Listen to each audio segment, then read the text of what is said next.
Tatlong ulit kang gumising kagabi. Alauna na madaling araw, 3:00, at muli bago mag-5:00. Hindi dahil sa ingay, hindi dahil sa panaginip, kundi dahil sa pantob mo na parang ayaw tumigil sa pagtawag. Agod ka na. Mabigat ang mga mata sa umaga, masakit ang ulo, at pakiramdam mo'y wala kang natulog kahit buong gabi kang nakahiga. At ang mas nakakainis, isang basong tubig lang naman ang ininom mo bago matulog. Kung pamilyar ito sa'yo, pakinggan mo ako. May 5 inumin na suportado ng agham, hindi gamot, hindi mamahaling suplemento, mga simpleng inumin lang na makikita mo sa kusina o palengke. Pero ang taglay nitong sustansya ay aktibong tumutulong na pakalmahin ang nerbiyos, pabagalin ang aktibidad ng pantog, at gabayan ka tungo sa mahimbing na pagtulog na hindi ka nagigising para umihi. Samahan mo ako hanggang dulo dahil sa huling bahagi. May 2 mahalagang tip na baka ito pa ang susi para sa wakas ay makatulog ka ng tuloy-tuloy buong gabi. Anong oras ka kadalasang gumigising para umihi? Ibahagi mo sa comments. Una, mainit na gatas ng almond, ang tagumpay ni Aling Teresa. Si Aling Teresa, 75 taong gulang, dating nanay na nag-alaga sa 6 na anak at ngayon ay nakatira kasama ang bunso niya sa Caloocan. Ang dating gabi niya, payapa, mahimbing, walang istorbo. Pero simula nang tumuntong siya ng 70, tila nawala na ang dating kalidad ng tulog. 2:00 na madaling araw, gising na siya. Umihi, bumalik sa higaan, pero hindi na makatulog muli. 3:00, muli siyang tumayo. Pagdating ng umaga, mas pagod pa siya kaysa bago matulog. Hanggang sa isang hapon, dumating ang pamangkin niyang nurse mula sa ospital. "Tita, subukan mo ito," sabi ng pamangkin habang inilapag ang isang kartong almond milk sa mesa. "Maraming pasyente namin, lalo na mga senior, ang gumagaan ang tulog dahil dito. Painitin mo lang, walang asukal, inom mo 1 oras bago matulog." Walang masyadong inaasahan si Aling Teresa. Pero dahil mainit, masarap at walang lasa ng gamot, sinubukan niya. Pagkalipas ng 3 gabi, napansin niyang minsan na lang siya gumising sa gabi. Pagkalipas ng 1 linggo, buong gabi na siyang natutulog. At sa unang pagkakataon pagkatapos ng mahabang panahon, gumising siya na may ngiti, dahil naramdaman niya ang dating sariwa niyang umaga. Hindi ito swerte, ito ay siyensya. Ayon sa mga pag-aaral sa Journal of Research in Medical Sciences noong 2022, ang almond milk ay mayaman sa magnesium at tryptophan, 2 sustansya na direktang tumutulong sa pagtulog. Ang magnesium ay kumikilos bilang natural relaxant sa nervous system. Inapakalma nito ang mga nerbiyos na masyadong aktibo, binabawasan ang pag-iisip na walang humpay, at tinutulungan ang katawan na mag-shift mula sa mode na alerto tungo sa mode na pahinga. Ang tryptophan naman ay isang amino acid na kailangan ng katawan para gumawa ng serotonin. Ang serotonin na ito ay nagiging melatonin sa gabi, ang hormone na natural na gumagabay sa katawan tungo sa mahimbing na tulog. Para sa mga senior na ang produksyon ng melatonin ay unti-unting bumababa dahil sa edad. Ang almond milk ay parang natural na suporta para bumalik ang dating ritmo ng pagtulog. Ang pinakamahusay na paraan, kumuha ng 120 hanggang 150 mililitro ng unsweetened almond milk. Painitin ito ng bahagya, huwag pakuluan.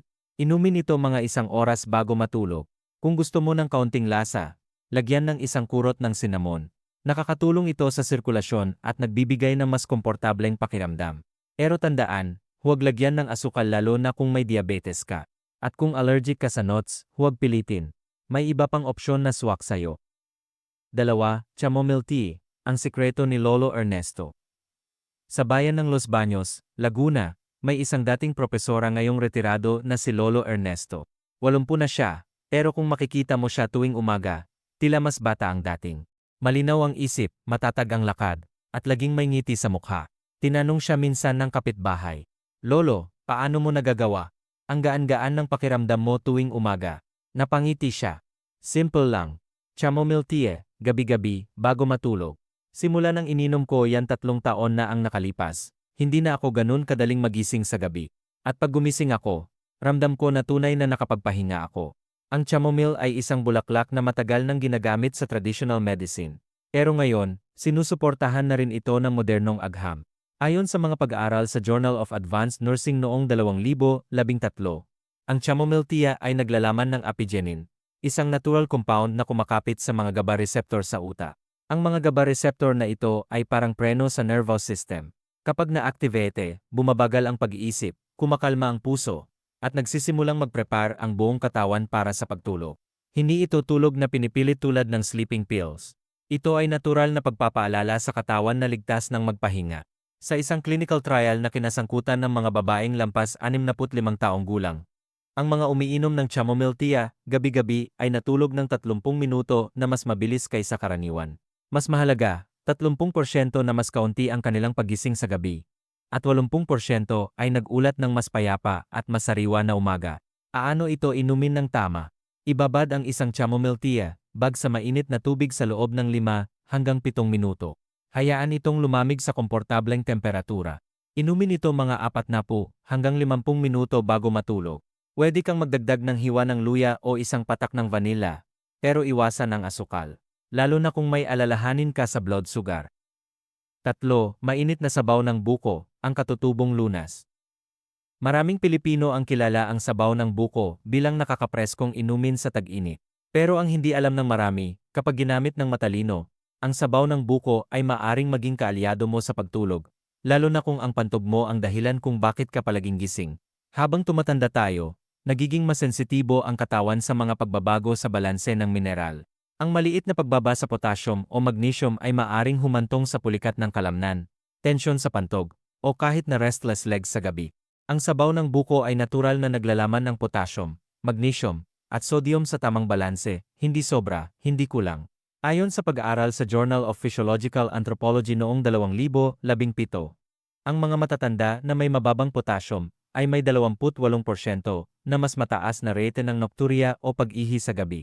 Nang maitama ang kanilang mineral balance sa pamamagitan ng pagkain, hindi tableta, nagulat sila ng mas kaunting pagising at mas mahimbing na pagtulog. Pero may mahalagang alituntunin. Huwag itong inumin ng malamig at huwag itong inumin bago matulog. Narito ang tamang paraan. Kumuha ng sariwang sabaw ng buko, mga 100 hanggang 120 ml. Tunawin ito ng parehong dami ng maligamgam na tubig. Dahan-dahang inumin ito mga 2 hanggang 3 oras pagkatapos ng hapunan. Tapusin ito ng hindi bababa sa 2 oras bago matulog. Pwede kang magdagdag ng maliit na hiwa ng luya para sa panunaw at init. Ito ay lalong nakakatulong para sa mga senior na nagigising dahil sa bahagyang pulikat, presyon sa pantog, o pakiramdam ng pag-apura kahit hindi pa puno ang panto. Kapag ginamit sa ganitong paraan, ang sabaw ng buko ay nagiging higit pa sa nakakapreskong inumin. Ito ay nagiging kaalyado sa mahimbing na pagtulog. 4. Golden Milk, ang gintong lunas ni Aling Delia. Sa Taal, Batangas, may isang dating maestra ng gayon ay 78 taong gulang, si Aling Delia. Tuwing hapon, nakikita mo siyang nakaupo sa harap ng bahay, may hawak ng tasa na mainit na inumin na kulay ginto. Hindi orange juice, hindi cup, golden milk. Lola, bakit lagi mong iniinom yan? Tanong na apo niya isang araw. Ito ang dahilan kung bakit maayos pa rin ang tuhod ko at mahimbing ang tulog ko, sagot niya na may ngiti. Noong hindi ko pa ito iniinom, gabi-gabi akong gising dahil sa pananakit ng tuhod. Ngayon, wala na. Ang golden milk o gatas na may luyang dilaw ay matagal ng bahagi ng Asian wellness tradition. Pero sa modernong agham, ito ay kinikilala na bilang mabisang kasangkapan para sa mas magandang pagtulog. Ang pangunahing sangkap dito ay curcumin, ang aktibong compound sa turmeric o luyang dilaw. Ayon sa mga pag-aral sa Nutrients Journal noong 2024, ang curcumin ay nakakatulong na bawasan ang cortisol, ang stress hormone ng katawan. Ang mataas na cortisol sa oras ng pagtulog ay nagpapanatiling alerto sa utak, mabilis ang tibok ng puso, at hindi makapag-settle ang isip. Sa pamamagitan ng pagbaba ng cortisol, ang golden milk ay tumutulong na mag-shift ang katawan mula sa fight or flight tungo sa rest and digest. Sinusuportahan din nito ang paggaling ng mga kasukasuan at binabawasan ang tahimik na pamamaga sa katawan, isang bagay na pinoproblema na maraming nakatatanda pagkatapos ng mahabang araw. Upang gawin itong mas epektibo, nagdadagdag tayo ng isang kurot lamang na itim na paminta. Bakit? Dahil pinapataas na itim na paminta ang absorption ng curcumin na halos 7 beses. Ang resep ay simple. Kumuha ng 150 ml na maligamgam na gatas, pwedeng almond, oat o gatas ng baka kung kaya mo. Magdagdag ng kalahating kutsarita ng turmeric powder at isang napakaliit na kurot na itim na paminta. Haluing mabuti at inumin ito mga 1 oras bago matulog. Iwasang inumin ito nang walang laman ng tiyan. Panatilihing maliit ang dami. Para sa mga senior na nakakaramdam ng paninigas sa gabi, pamumutok ng tuhod, o napuputol ang tulog dahil sa discomfort sa balakang, ang golden milk na ito ay parehong nakapapawi at nakapagpapalakas. Sa Baguio, Davao at Iloilo, maraming senior ang nakahanap na mahimbing na pahinga sa sinaunang karunungang ito na inihain sa modernong tasa. 5. Mainit na gelatin water, ang hindi inaasahang tagumpay. Maaring ikagulat mo ito, pero isa sa mga pinaka-epektibong compound na nagtataguyod ng pagtulog ay hindi halamang gamot o tsa. Ito ay glycine, isang amino acid na matatagpuan sa gelatin at bone broth. Ayon sa pag-aral sa Neuropsychopharmacology Journal noong 2018, ang glycine ay may malakas na papel sa siklo ng pagtulog. Kapag ininom bago matulog, nakakatulong ang glycine na babaan ang core body temperature, pababain ang tibok ng puso, at pataasin ang slow wave sleep, ang malalim at walang panaginip na uri ng pagtulog na tunay na nakapagpapanumbalik ng lakas. Sa isang clinical trial sa Japan, ang mga matatandang uminom ng 3 gramo ng glycine bago matulog ay mas mabilis nakatulog, mas kaunti ang paggising, at mas sariwa ang pakiramdam sa umaga. Hindi tulad ng sleeping tablets, ang glycine ay hindi nagpapatulog ng sapilitan. Dahan-dahan nitong sinusuportahan ang sariling ritmo ng katawan. Ang pinakamahusay na mapagkukunan ng glycine ay ang flavored gelatin powder. Nakakatulong din ang gelatin na palakasin ang collagen habang natutulog, tumutulong sa pag-ayos ng kalamnan at kasukasuan. Pagkatapos ng 60, humihina ang kakayahan ng katawan na ayusin ang sarili. Ang glycine ay nag-alok ng tahimik na suporta. Upang gumamit nito, kumuha ng 1 kutsarita ng unflavored gelatin powder. Tunawin ito sa 120 ml na maligamgam na tubig. Haluing mabuti hanggang sa matunaw ng lubusan.